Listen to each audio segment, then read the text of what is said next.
up next, it's time, James. It is time. And you know what? I feel like I might need to play the song, man. I might need to play the song because at this point, I don't think there's any. We can't just like not play the song. So fuck it. Look, this is the clip. I'm sacrificing the clip to play the song. Ron Brown. Yes. Are we back in the most amazing way? Well, let me introduce you to the new talk. Let's get straight to it. Come on.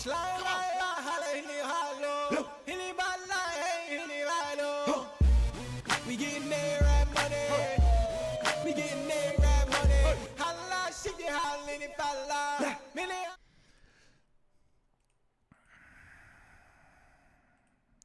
WrestleMania in 2027. They will be getting the Arab money. As Busta Rhymes and Ron Brown once said. They said a lot of other gibberish that I don't know if it's real or not in their words that day. But WWE has an announcement planned for Friday morning. It all started breaking through the dirt sheets today. And brother, this so like shock isn't the word I think to use because like it's easy to say, oh, I'm not surprised by this. You know, it's almost like a, you know, we're in the know you're not kind of thing. It's almost a I see people do this when something bad happens that they try to excuse also. Oh, you're shocked by this? Like that's not the point. Yeah. Like what happened? To desensitize like the evil or shock or craziness of something. Right. Yeah. Let's just think about this and think about the history of WWE in Saudi Arabia. Right. 2018 they do the first show out there. Or 2017 one of them, and they're like 2000 actually one of them years. They're basically doing the sports watching stuff. Everyone's going. John Cena, Triple H are having matches against each other. They got Undertaker coming for these shows. Jericho was in one of the Rumbles. They got Danielson on them. Everybody was going. Then everybody kind of realized, like, hey, something don't smell right here. One, these shit suck. They're getting passed off as house shows, but major shows at the same time. So that always made me think one day they're going to, like, do something real here. Then you would have things happen, pesky little things like the murder of Jamal Khashoggi happen, and you know, people taking them to task and louder turning the heat up on WWE like, hey, you probably shouldn't do this or be in business with these people. And then, you know, all the misdirection, you know, gets there. It's a more outrage thing. I checked out on the Saudi experience after the first show over there, and I haven't watched one since.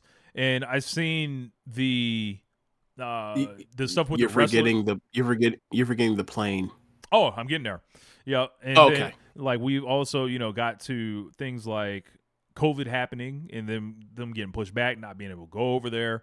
Then they finally are able to go, but you know, the money is funny and you know, the planes ain't taking off and all that. Vince McMahon's leaving the wrestlers over there on his own, and leaving out of there with Brock and, you know, the real people he cares about.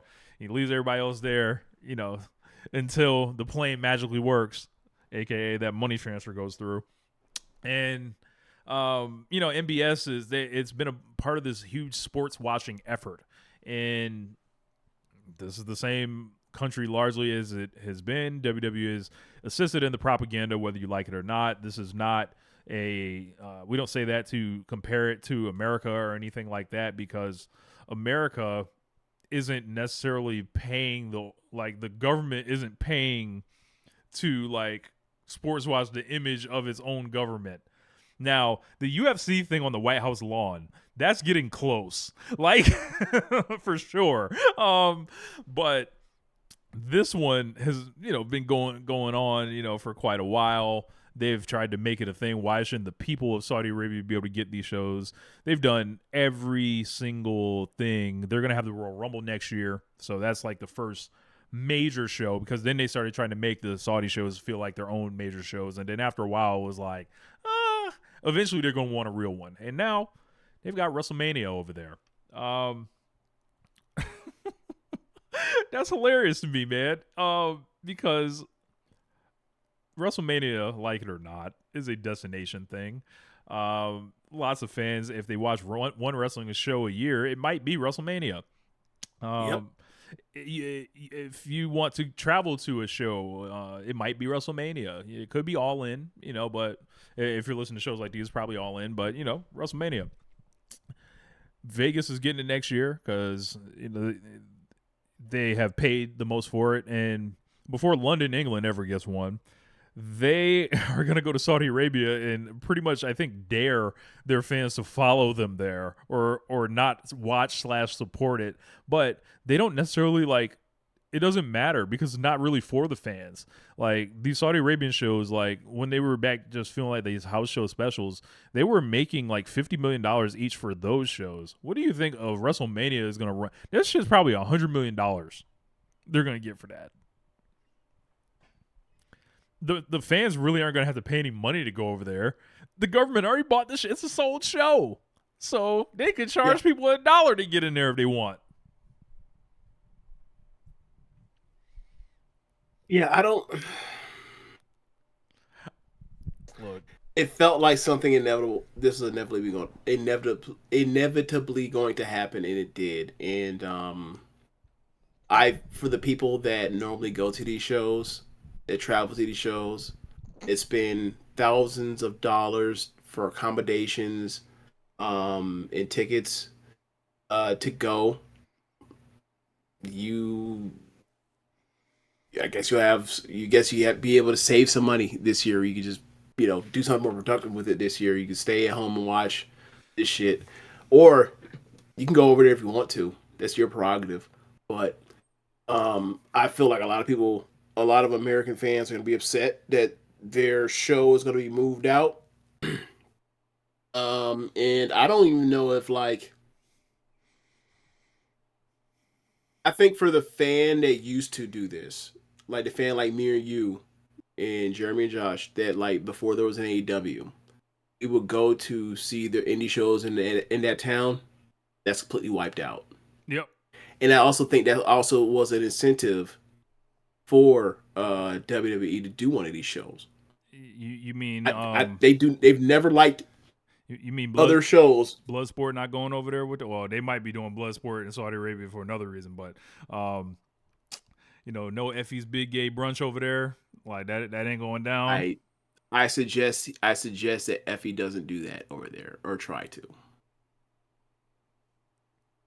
Indeed. For Effie's own sake. No for the culture over there. I doubt it.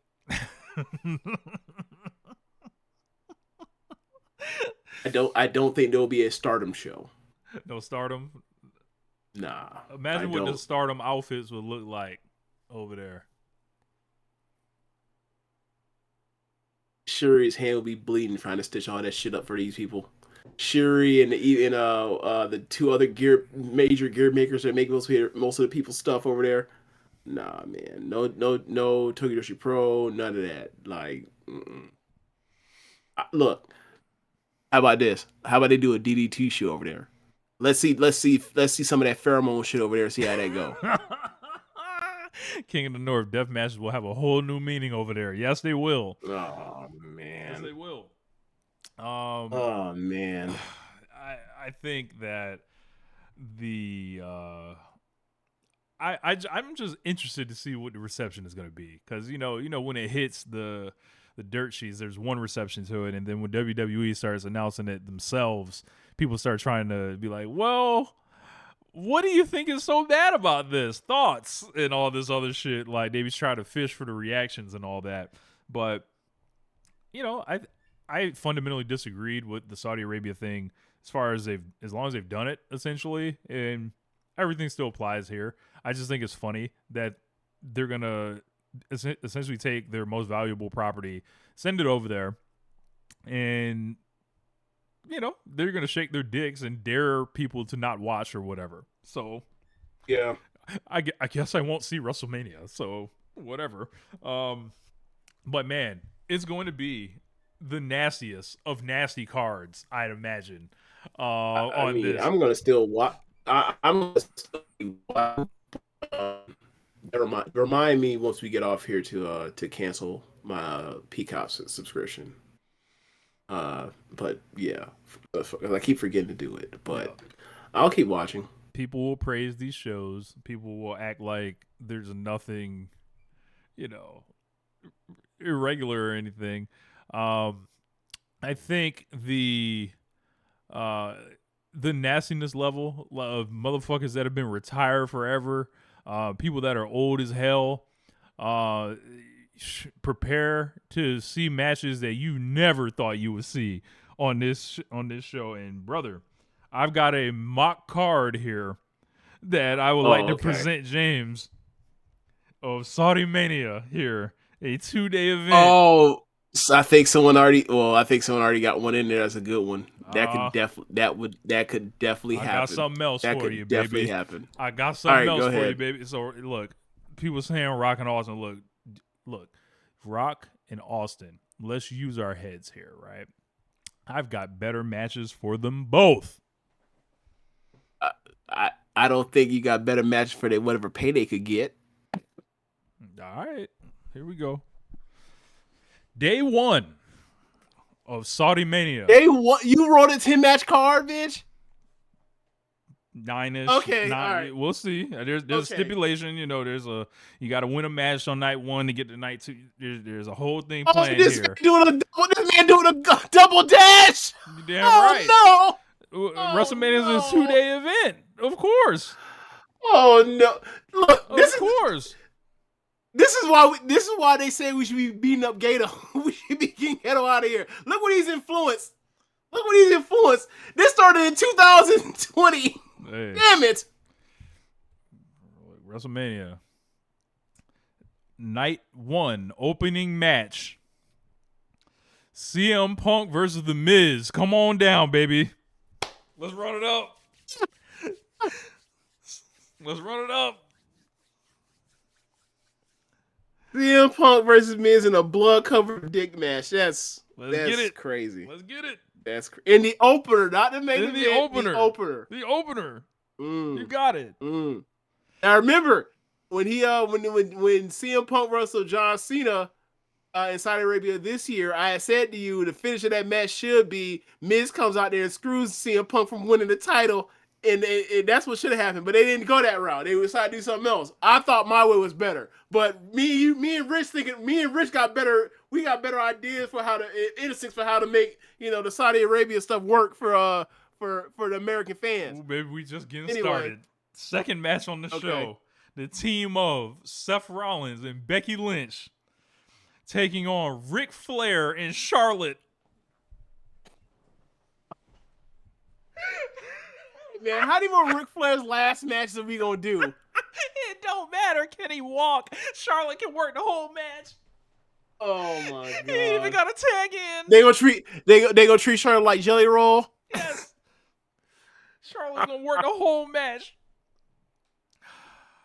Third match of the night. Oh man! Are you ready?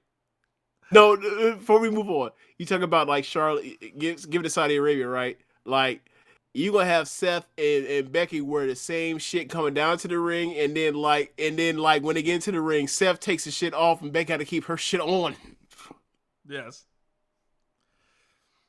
All right, what's the match?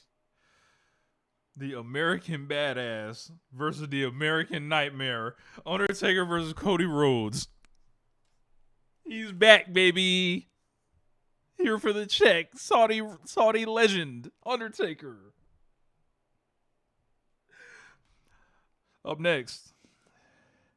Roman Reigns headlines the Bloodline Invitational to decide who faces the champion on day 2. And when I say the Bloodline Invitational, I'm talking everybody, all the cousins, all the uncles, everybody coming here. They are bringing the Yokozuna impersonator back, James, for this match. They're bringing him back. Oh my god! So this is one fall match. Is a gauntlet. It's one versus all. Haku in the match. Which one of y'all can whoop Roman Reigns?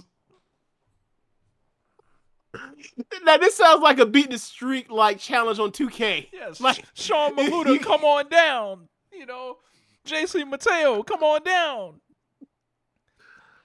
Oh Who else? my Shit, the nigga that was running the Knox Pro Wrestling shit, come on down. You know that we saw in the tape. Like anybody that ever worked a Samoan gimmick whatsoever, any person from an island, you know, with that same skin tone, Hikuleo, come on down, man. Rikishi is absolutely in the match. Absolutely, Rikishi's in the match, and he has to come out there. He can't wear the trunks the same way though, because that would be, you know, kind of vulgar over there. I don't think they're going for that. So he's got to wear the pants, right? But nah, you can. I think you can get away with that if he, you know, he's a man. So okay. Everyone but The Rock, though. The Rock is not in this match. GC Richie, actually, he's doing something else. So, day one main event basically will defend the championship against the winner, presumably Roman Reigns. Let's just put it out there now. Roman Reigns whoops everybody. A 3-way match with a special referee. Triple H versus The Rock versus Shawn Michaels with Bret Hart as a special guest referee. It's disgusting. It's disgusting. So what's the draw for this? Like, you gonna see Shawn and Bret double team? I was like Shawn and Triple H double team The Rock. Look, it's a handicap match. Look, you just put the black man to his death. That's why Bret Hart's there. Bret Hart hates Shawn. He hates Triple H. He's there to keep order. We know Triple H and Shawn Michaels don't trust each other at any given time. We never seen The Rock and Shawn Michaels go at it. Triple H versus The Rock. This is genius. With Bret as the special ref. And look, you know Triple H and Rock, none of them gonna take a pin to each other. So that's what Shawn is there for. It's genius. Genius. And that is day one. So The Rock will retain. He will pin Shawn Michaels in this match because, of course, Triple H getting pinned. Fuck out of here. So we're taking a detour on day two to open up day two. And day two is actually just a 4-match card. We're headlining with Rock and Roman, so let's get that out the way. Actually, no, that's a semi-main event. I take that back. Rock and Roman for the title, semi-main event. But we're going to go a little bit further down the card, and we're going to reward some of the hard-working WWE propagandists that are out there, and some of the older members of the roster here. So we're going to have this one opened up in a street fight, because when you hear one of these guys, what else can he do but a street fight? Early in Randy Orton's career, he was injured by a man that would one day tell Devon to go get the tables, that there is real life heat here, always has been. And there will be a feud that will be built up on Busted Open Radio. This will be a street fight. Randy Orton versus Bully Ray. Disgusting. Sick. Throw trash at the ring. Yes. Who want? Run it back. Nothing but shoot promos on each other the whole time. Bully Ray at WrestleMania in 2027. There you go.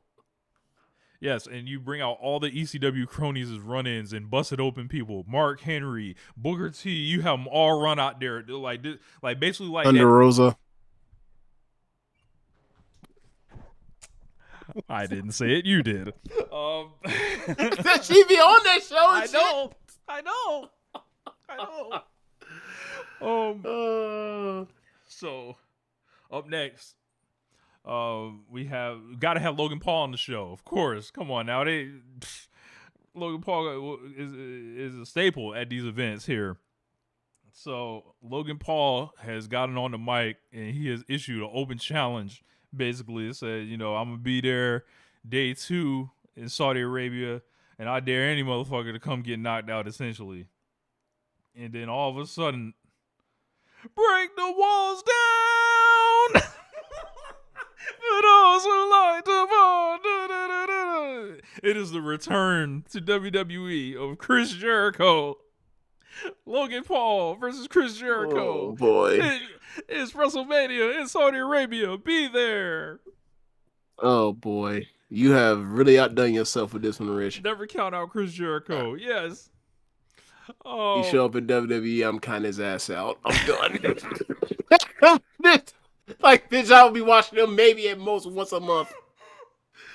then, as I Like, you mentioned, see what Jericho did this week? Nope. no.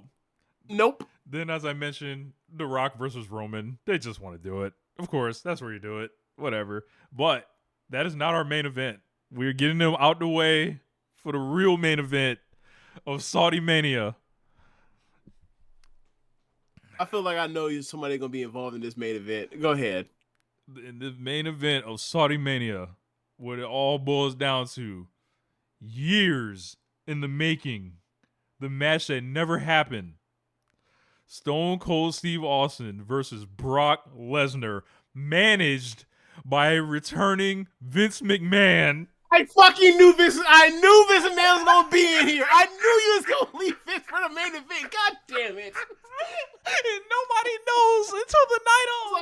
I'm like Robert Roman's not the main event. Oh, he got some shit involved in Vince. I knew that. I knew it. Oh boy, I can smell the tails on you. Oh man, boy. All right, man. Oh man, look. Ooh. Look, I sat and I thought about this. I moved stuff, around to make it make sense. I was like, what are some things that it could be lower on the card? What could be higher on the card? Look, Can I get offer a suggestion for the main event? yeah, sure thing.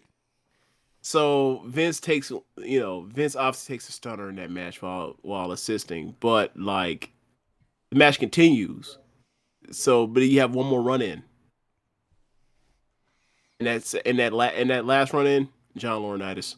Oh man. You gotta put that trio back together. Yeah. Sick. You gonna do it all the way. Yeah, so that's my SAUDIMANIA card. Honestly, I'm kind of blown away. Barely used any women. Yeah, I noticed that, but SAUDIMANIA, so I think the Roman Reigns Bloodline Invitational match would be amazing, depending on who you get in it. And that also functions as like the Andre back in the day, where like you get 1 million people on the card. Exactly.